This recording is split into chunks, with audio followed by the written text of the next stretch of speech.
नमस्कार मैत्रिणींनो, स्वागत आहे तुमचे रेणूच्या व्लॉगमध्ये। आज आपण बनवणार आहोत म्हशीच्या चिकापासून खरवस, जो अत्यंत पौष्टिक असतो।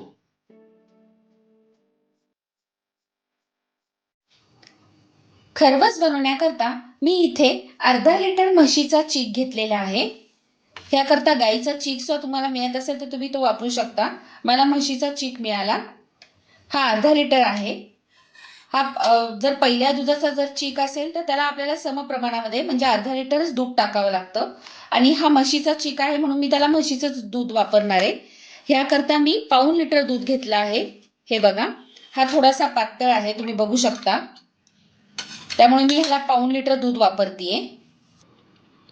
पाऊण लिटर दुधाकरता आणि अर्धा लिटर खरवस करता मी 1 वाटी भरून साखर वापरते। तुम्ही पाहिजे तर प्रमाण तुम्हाला जास्त गोड पाहिजे असेल तर थोडीशी अजून प्रमाण वाढवू शकता। 2 चमचे मी वेलची पावडर घेतली आहे।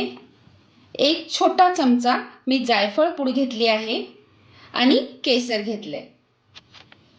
आता हे मी पाऊण लिटर जे म्हशीचं दूध आहे ते त्यामध्ये ऍड करते। हे मी दूध कच्चच घेतलं आहे, मी कच्चच दूध वापरले। हे दोन्ही एकत्र छान मिक्स करून घ्यायचे आपल्याला।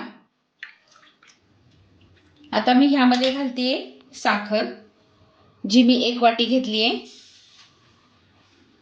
ती आपल्याला छान त्यामध्ये विरघळून घ्यायची आहे। आपल्याला सतत ह्याला असं ढवळत राहायचंय म्हणजे साखर पूर्णपणे त्यामध्ये विरघळेल। हे बघा, ही साखर पूर्ण विरघळली आहे त्यामध्ये। आता मी त्यामध्ये घालते जायफळ पूड। हे आपल्याला हलवून घ्यायचंय छान। बाहेरच्या विकतच्या खरवसपेक्षा हा छान लागतो घरचा बनवलेला आपला। यामध्ये भरपूर व्हिटॅमिन्स असतात, हेल्थ करता हा खूप चांगला असतो।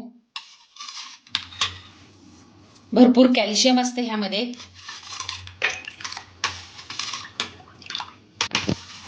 मी आता वेलची पावडर घातली त्यामध्ये। आता मी घालते त्यामध्ये केसर। परत एकदा छान ढवळून घ्यायचे आपल्याला हे।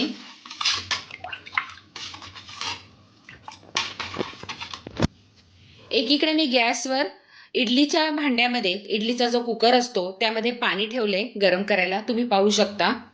तुम्ही ह्या करता तुमच्याकडे जर इडलीचे भांडे नसेल तर मोदक पात्र असतं त्यामध्ये सुद्धा तुम्ही पाणी गरम करून त्यामध्ये खरवस शिजवायला ठेवू शकता किंवा कुकरमध्ये सुद्धा तुम्ही लावू शकता। खाली फक्त आपल्याला एखादं काहीतरी भांडं ठेवावं लागेल। हे बघा, ह्याच्यामध्ये मी हे भांडं उलटं करून ठेवते इडलीचं अशा पद्धतीने। हे बघा, त्यामध्ये मी हा जो इडलीचा साचा आहे तो उलटा करून ठेवलाय।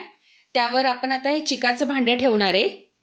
तुम्ही हे कुकरमध्ये सुद्धा लावू शकता किंवा पातेल्यामध्ये पाणी ठेवून सुद्धा लावू शकता। ह्यावर फक्त आपल्याला आता एक झाकण ठेवायचंय।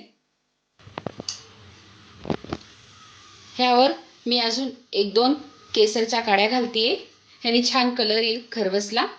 ह्यावर आता आपल्याला अजून एक झाकण ठेवायचंय आणि मग आपण इडलीचं झाकण लावून हे असंच ठेवणार आहोत। एक 20 मिनिटं मध्यम गॅसवर आपल्याला ह्याला शिजून द्यायचंय। आता 20 मिनिट झालेले आहेत, मी गॅस बंद करतेय आणि हे एकदा आपलं झाकण उघडून पाहते मी।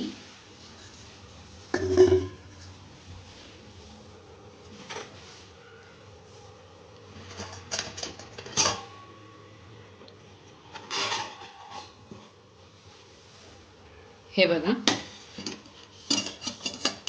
अशा पद्धतीने आपला हा चीक तयार झालेला आहे। मी पाहिजे तर एक सुरी घेऊन त्यात घालून बघतेय। हे बघा, हे चिटकत नाहीये सुरीला, तो रेडी झालाय।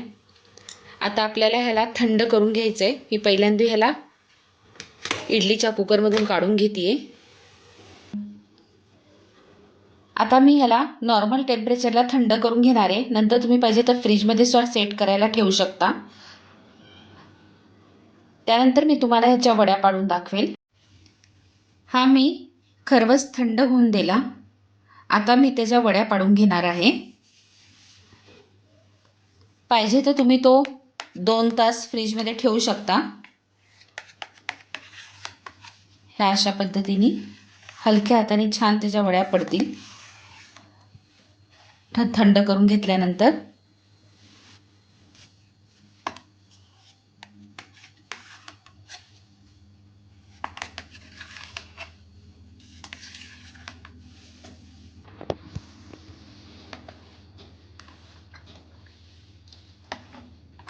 ह्या अशा पद्धतीने त्याच्या वड्या काढून घ्यायच्या आपण. हे बघा मस्त वड्या पडतात. हे बघा एकदम व्यवस्थित छान वड्या निघत आहेत त्याच्या. हे बघा ह्या अशा पद्धतीने बाहेरच्या पेक्षा एकदम छान मस्त घरी होणारी सोपी रेसिपी आहे ही. तुम्हाला माझी आजची ही रेसिपी कशी वाटली हे मला कमेंट करून जरूर कळवा. माझ्या रेसिपी अशाच पाहत राहा आणि बनवत राहा. आणि हो, माझ्या चॅनेलला लाईक, शेअर, सबस्क्राईब जरूर करा. धन्यवाद.